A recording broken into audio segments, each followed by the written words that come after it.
انشاءاللہ جیسا صاحب حامد رضا صاحب نے بتائی انشاءاللہ مثبت پیش رفت ہوگی انشاءاللہ جو ہے نا. تو سر اس میں حکومت آپ ان سے جو ایگری کریں گے اب آپ کو یقین ہے کہ حکومت بھی مان لے گی؟ جی انشاءاللہ ہمیں انشاءاللہ جو بھی ایگری ہوگا. بڑی طویل ملاقات ہوئی ہے اور انشاءاللہ خوش آئند ہے،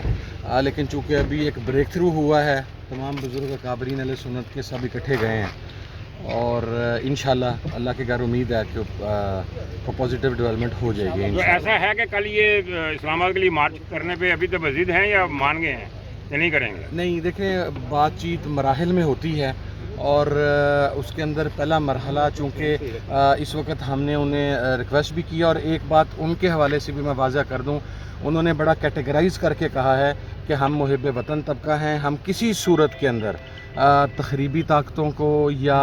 دہشت گرد ایلیمنٹس کو یا کچھ ایسے لوگ جو اس سچویشن سے فائدہ اٹھانا چاہتے ہیں، ہم انہیں نہ کسی صورت میں سپورٹ کرتے ہیں، نہ ہمیں کسی کالعدم طالبان کی ہمدردی چاہیے. اور انہوں نے اپنے کارکنان سے بھی یہ ریکویسٹ کی ہے، میں مقصد ہم تمام بزرگ وہاں پر موجود تھے، انہوں نے یہ ریکویسٹ کی ہے کہ وہ تمام پرامن رہیں، کسی قسم کا قانون اپنے ہاتھ میں نہ لیں. ابھی چونکہ بالکل ابتدائی مراحل ہے اور طویل گفتگو ہوئی ہے، تو اب اس کے بعد ابھی اتنا دے سکتا ہوں، لیکن انشاءاللہ صرف آپ کو یہ عرض کر رہا ہوں کہ پازیٹیو ڈیولپمنٹ انشاءاللہ آ جائے گی. ابھی چل رہا ہے، ابھی دیکھیں ہو سکتا ہے تھوڑی دیر کے بعد دوبارہ سٹارٹ ہو جائے، ہو سکتا ہے لیٹ نائٹ سٹارٹ ہو یا صبح تک سٹارٹ ہو جائے، لیکن انشاءاللہ ہو جائے گا. بہت شکریہ. دیکھیں یہ ہم تمام لوگ، میرے ساتھ اس وقت پیر خالد سلطان صاحب تشریف فرما ہے، صاحبزادہ ڈاکٹر ابوالخیر زبیر صاحب ہیں، سروت بھائی ہیں، صاحبزادہ حافظ حامد رضا صاحب، اور آگے میاں جلیل احمد شرک پوری صاحب، خواجہ غلام قطب الدین فریدی صاحب، اور اسی طریقے سے صاحبزادہ نظام سیالوی صاحب اور تمام بزرگ گئے ہیں. ہم واضح کرنا چاہتے ہیں، ہمارا چونکہ یہ ایک ٹی ایل پی کا تعلق ہمارے مسلک سے ہے، تو یہ جو ہم لوگوں کی کاوش ہے یہ ہماری ایک مسلکی درد رکھنے کی بنیاد کے اوپر ہے، نہ تو یہ کوئی امپریشن دے اور نہ ہی ہم کسی کو اجازت دیں گے کہ ہم حکومتی ایما کے اوپر یا کوئی حکومت کا نمائندہ بن کر آئے ہیں. ہم نے ایک میڈیوکر کے طور پر، سالس کے طور پر سچویشن کو کول ڈاؤن کرنے کی کوشش کی ہے، اور اس میں ہمیں انشاءاللہ الحمدللہ ہمیں امید بھی ہے اور ہمیں اس کے اندر پازیٹیو رزلٹ بھی ملا ہے. تو میں نے یہ بات واضح کرنی تھی کہ یہ ہمارے مسلک کے جو تمام مستند بڑی سیاسی اور مذہبی شخصیات ہیں، یہ ان کی مشترکہ کاوش ہے. اس کے پیچھے نہ تو جو ہم نے ریکویسٹ حکومت سے البتہ ضرور کی تھی کہ ہمیں معاملات کو ایک مرتبہ سیٹل کرنے کا موقع دیا جائے، اور انشاءاللہ اس کے اوپر جلد بریک تھرو جو ہے یا جو بھی کوئی پازیٹیو ڈیولپمنٹس ہیں وہ، چونکہ ابھی پہلا مرحلہ ختم ہوا ہے، میرا خیال ہے 6-7 گھنٹے، ہمیں تو شاید ٹائم بھی نہیں پتہ اتنا گزر گیا ہے، اور اس کے بعد انشاءاللہ کسی تھوڑی دیر تک ہم دوبارہ فیصلہ کریں گے کہ دوبارہ کتنی دیر تک بیٹھیں گے، تو پازیٹیو چیزیں انشاءاللہ مل جائیں گی. مزید میں نہیں، ہم تمام ڈاکٹر صاحب بیٹھے ہیں، ڈاکٹر ابوالخیر زبیر صاحب، آپ ان سے بھی پوچھ سکتے ہیں کچھ چیز اگر ڈاکٹر. بسم اللہ الرحمن الرحیم. السلام علیکم، میں ہوں محمد سمیر. اس ویڈیو میں بات کریں گے علامہ سعد حسین رضوی کے ساتھ علماء کرام کی جو کوڑ لکھپت جیل میں طویل ملاقات ہوئی ہے، اس ملاقات کی اندرونی کہانی آپ کے سامنے رکھیں گے. جو 7 گھنٹے کی ملاقات ہوئی ہے اس میں کیا کچھ باتیں ہوئی ہیں، کیا معاملات طے ہوئے ہیں، اور ملاقات کے درمیان کیا ڈسکشن ہوئی ہے. علامہ سعد حسین رضوی صاحب نے علماء کرام کی اس آفر کو کیوں ٹھکرایا، علامہ سعد حسین رضوی صاحب کیوں ویڈیو پیغام جاری نہیں کرنا چاہتے، اس پر بھی بات کریں گے. آپ کو یہ بھی بتائیں گے کہ علامہ سعد حسین رضوی کی صاحبزادہ حامد رضا کے ساتھ کیا بات ہوئی ہے، کس بات پر اختلاف سامنے آ رہا ہے، وہ بھی آج کی ویڈیو میں آپ کے ساتھ شیئر کریں گے. آپ کو یہ بھی بتائیں گے کہ وزیر اعظم عمران خان صاحب نے آج قوم سے خطاب کیا ہے، جس میں قوم کے سامنے ایک ایک چیز واضح انداز میں، کلیئر انداز میں رکھ دی گئی ہے، اور وزیر اعظم عمران خان صاحب کی جانب سے اب یہ اعلان کر دیا گیا ہے کہ عمران خان صاحب یہ مہم چلائیں گے اور پورے عالم اسلام کو ایک پلیٹ فارم پر اکٹھا کرنے کے حوالے سے، اور اس کے ساتھ ساتھ جو بھی حضور کی شان میں گستاخی کرے گا، جو بھی ملک اس میں ملوث ہوگا، جس ملک کی جانب سے گستاخانہ خاکے شائع کیے جائیں گے، اس ملک کی تجارت کا بائیکاٹ کیا جائے گا. تو اس حوالے سے جو چیزیں سامنے آ رہی ہیں، آپ کے علم میں ہے کہ بڑے کلیئر انداز میں، بڑے واضح انداز میں آج قوم کو بتایا گیا ہے کہ گستاخی جو بھی ملک کرتا ہے، جو بھی حضور کی شان میں گستاخی کرتا ہے، وہ جو ملک ہے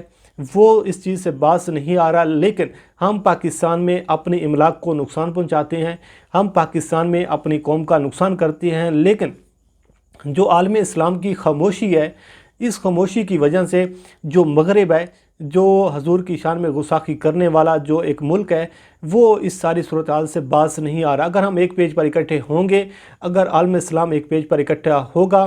اگر 57 اسلامی ممالک جو ہیں وہ ایک پلیٹ فارم پر کھڑے ہو کر آواز اٹھائیں گے، تو تو اس آواز میں وزن بھی ہوگا اور پھر آئندہ کسی شخص کو یا کسی ملک کو حضور کی شان میں گستاخی کرنے کی جرات نہیں ہوگی۔ تو بہرحال تجارت کی بائیکاٹ کا ایک اعلان جو کیا گیا ہے، اب اس مہم کا اعلان کیا گیا ہے کہ اب وزیر اعظم عمران خان صاحب کی جانب سے یہ کہا گیا ہے کہ میں مقدمہ لڑوں گا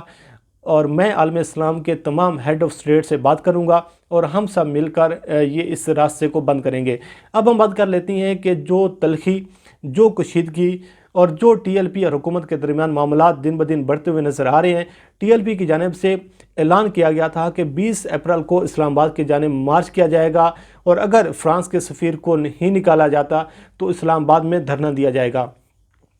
اس اعلان کے نتیجے میں آپ کے علم میں ہے کہ کیا کچھ برداشت کرنا پڑا، کس چیز کا خسارہ برداشت کرنا پڑا، پاکستان کو کتنا نقصان ہوا، جس طریقے سے احتجاجی تحریک چلائی گئی، دھرنے دیے گئے، علامہ سعد حسین رضوی صاحب گرفتار ہوئے۔ بہرحال ساری صورتحال آپ کے سامنے ہے، لیکن اب اس معاملے کو سلجھانے کے لیے، معاملے کو افہام و تفہیم کے ساتھ حل کرنے کے لیے علماء کرام جو ہیں وہ بیچ میں آ چکے ہیں۔ وہ علامہ سعد حسین رضوی صاحب کو سمجھانے کی کوشش کر رہے ہیں۔ آج کوٹ لکھپت جیل میں 7 گھنٹے کی طویل ملاقات ہوئی ہے۔ صاحبزادہ حامد رضا صاحب کی سربراہی میں دیگر علماء کرام بھی اس میں موجود تھے اور اس ملاقات میں علامہ سعد حسین رضوی صاحب کو یہ سمجھایا جا رہا ہے اور علامہ سعد حسین رضوی صاحب کو اس بات پر ایگری کرنے کی کوشش کی جا رہی ہے کہ معاملات کو دیکھیں، ہماری اس تحریک سے، ہماری اس مومنٹ سے جو دشمن ہیں وہ فائدہ اٹھانے کی کوشش کر رہے ہیں، جو شرپسند عناصر ہیں وہ ہمیں بدنام کرنے کی کوشش کر رہے ہیں، تو لہٰذا یہ احتجاج ختم کیا جائے، یہ دھرنا ختم کیا جائے اور ٹیبل پر آ کر اور بات چیت کے ذریعے اس معاملے کو حل کرنے کی کوشش کی جائے۔ اور اس آپ کے علم میں ہے کہ علامہ سعد حسین رضوی صاحب کی جانب سے جیل سے 2 سے 3 پیغامات بھیجے گئے، لیکن نہ تو دھرنا ختم ہوا، نہ ٹی ایل پی کے کارکنان اس بات کو مانے، جس کے نتیجے میں کافی نقصان جو ہے وہ برداشت کرنا پڑا۔ جو ویڈیو ہے وہ تو میں آپ کے سامنے رکھتا ہوں کہ صاحبزادہ حامد رضا صاحب نے کیا کچھ باتیں کی ہیں۔ جب ملاقات ہوئی ہے تو وہ آپ ان کی زبانی خود سنیں گے کہ انہوں نے کیا کچھ باتیں کی ہیں، لیکن کچھ چیزیں میں آپ کے سامنے رکھ دیتا ہوں کہ 9 رکنی یہ وفد تھا جو سعد رضوی سے جس میں ملاقات ہوئی ہے۔ 7 گھنٹے کی یہ ملاقات تھی جس میں حامد رضا صاحب، ثروت اعجاز قادری صاحب، جلیل شرق پوری صاحب، دیگر علماء کرام شامل تھے اور حامد رضا صاحب نے یہ کہا ہے کہ مذاکرات انتہائی مثبت انداز میں ہو رہے ہیں، بات چیت انتہائی مثبت انداز میں ہوئی ہے اور بہت جلد ایک بہت بڑا بریک تھرو ہونے جا رہا ہے، قوم کو بہت اچھی خبر ملے گی۔ یہ صاحبزادہ حامد رضا صاحب نے جب ملاقات ہوئی ہے تو اس کے بعد انہوں نے بتایا، تو انہوں نے کہا ہے کہ تمام مسالک کی جو جماعتیں وہ اس بات پر کوشش کر رہی ہیں کہ معاملہ افہام و تفہیم کے ساتھ حل ہو جائے اور ہم کسی حکومتی ایما پر علامہ سعد حسین رضوی صاحب سے ملاقات کرنے نہیں آئے۔ یہ جو بھی باتیں کی جا رہی ہے میڈیا پر جو بھی کہا جا رہا ہے تو یہ غلط کہا جا رہا ہے، ہم اپنی ایما پر آئیں۔ اور انہوں نے کہا ہے کہ ملک میں امن و ایمان قائم کرنے کی کوشش کی جا رہی ہے، اور بھی دور ہوں گے مذاکرات کے، اور انہوں نے کہا ہے کہ جو کارکنان ہیں ان کو پرامن رہنے کی اپیل کی ہے۔ علامہ سعد حسین رضوی صاحب کی جو ملاقات ہوئی اس میں یہ بھی سامنے آ رہی ہے چیزیں کہ علامہ سعد حسین رضوی صاحب کو اس بات پر ایگری کیا جاتا رہا 7 گھنٹے کہ علامہ سعد حسین رضوی صاحب جیل سے بیٹھ کر ایک ویڈیو پیغام جاری کریں کارکنان کو پرامن رہنے کے لیے، دھرنا ختم کرنے کے لیے، لیکن علامہ سعد حسین رضوی صاحب اس پر نہیں مانے۔ دوسری جانب ابھی تک اس بات پر بھی فیصلہ نہیں ہو سکا کہ کل 20 اپریل ہے اور کل کیا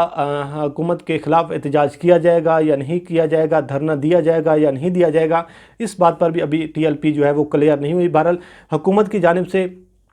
فیض آباد پل کو سیل کر دیا گیا ہے، کنٹینرز لگا دیے گئے ہیں، اس کے ساتھ ساتھ شمس آباد کا اور ڈبا روڈ کا علاقہ جو ہے، کمیٹی چوک کا جو علاقہ ہے اس کو بھی انتظامیہ کی جانب سے سیل کیا جا رہا ہے، راستے بند کیے جا رہے ہیں تاکہ کل 20 اپریل ہے اور کل جو ٹی ایل پی کے جو کارکنان ہیں، جو لوگ ہیں، وہ دوبارہ دھرنا دینے کی یا پھر اسلام آباد میں داخل ہونے کی کوشش نہ کریں۔ آج بھی وزیر اعظم عمران خان صاحب نے بڑے کلیئر انداز میں، بڑے واضح انداز میں اپیل کی ہے اور یہ دونوں جماعتوں کو سمجھنا چاہیے، ٹی ایل پی کو بھی سمجھنا چاہیے، حکومت کو بھی سمجھنا چاہیے کہ اس ساری صورتحال کا جو نقصان ہے وہ اسٹیٹ کو برداشت کرنا پڑے گا، ریاست کو برداشت کرنا پڑے گا، عوام کو برداشت کرنا پڑے گا۔ بہرحال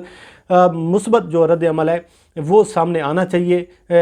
اور جو مذاکرات ہیں بات افہام و تفہیم کے ساتھ مل کر جو ہے حل کرنی چاہیے۔ اس سے آپ اختلاف بھی کر سکتے ہیں، آپ اتفاق بھی کر سکتے ہیں۔ وزیر اعظم عمران خان صاحب کی جو رائے ہے وہ بالکل درست رائے ہے کہ جب فرانس میں گستاخی ہوتی ہے، پاکستان پورے کو اگر آپ آگ بھی لگا دیں تو اس کو کوئی فرق نہیں پڑنے والا، دشمن اس سے فائدہ اٹھائے گا، جو شرپسند عناصر ہیں وہ اس سے فائدہ اٹھائیں گے، لیکن جو اس کا سب سے زیادہ فائدہ ہوگا وہ دشمن ممالک ہوگا، ان کو کوئی فرق نہیں پڑنے والا۔ اگر ہم فرانس کے سفیر کو نکال دیں گے، کل کوئی اور مغرب ملک جو ہے وہ گستاخی کرے گا، پھر ہم اس کو نکالیں گے، تو ہم کب تک کس کو نکالتے رہیں گے؟ اصل علاج جو ہے اس کی جانب جانا چاہیے، تمام علماء کرام کو مل کر ساتھ دینا چاہیے، اور یہ جو ضد ہے، یہ جو ہر درمی ہے، یہ راستہ چھوڑنا چاہیے، اس سے ہمیں بہت زیادہ نقصان ہو